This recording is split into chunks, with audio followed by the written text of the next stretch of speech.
The story of the Habsburgs isn't just history. It's a slow-burn biological thriller written across centuries, a living experiment in how far a dynasty will go to keep power locked inside its own blood. Imagine a family so obsessed with purity that they circled the same genetic drain for 200 years, marrying cousins, uncles, nieces, loops inside loops, until the royal tree looked less like branches and more like a tightening spiral.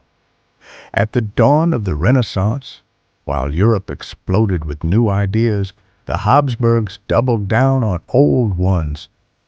Power stays in the family, even if the cost was paid by their children's bones, jaws, and minds. The famous Habsburg Jaw, that long, jutting, unmistakable chin, wasn't a quirky trait.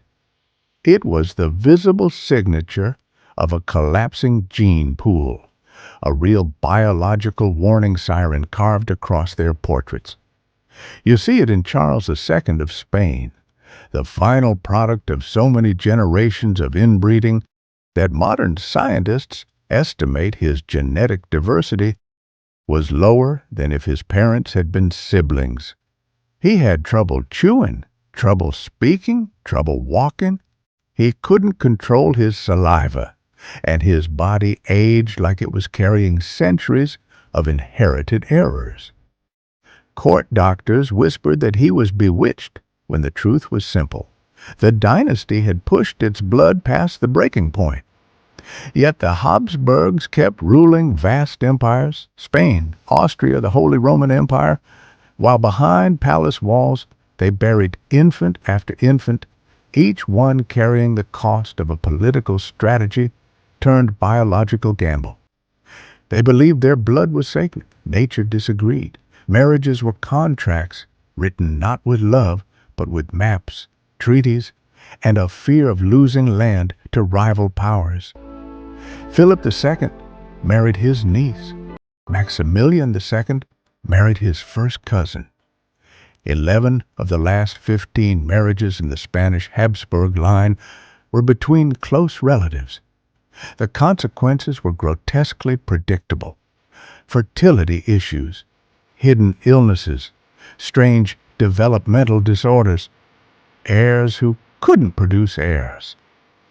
The dynasty kept trying to outrun its own biology, pretending everything was fine while necropsies and midwives told a different story. By the time Charles II took the throne, the empire was crumbling, and so was the man meant to save it. He couldn't speak until age 4, couldn't walk until age 8, and by adolescence he was trapped inside a body built from repeated copies of the same faulty blueprint. When he died at 38, the autopsy read like the final chapter of a tragedy. A small deformed heart, a single testicle the size of a pea, and organs so compromised the doctors doubted he could ever have fathered a child. His death ended the Spanish Habsburg line, proof that power can be inherited, but biology always collects its debts.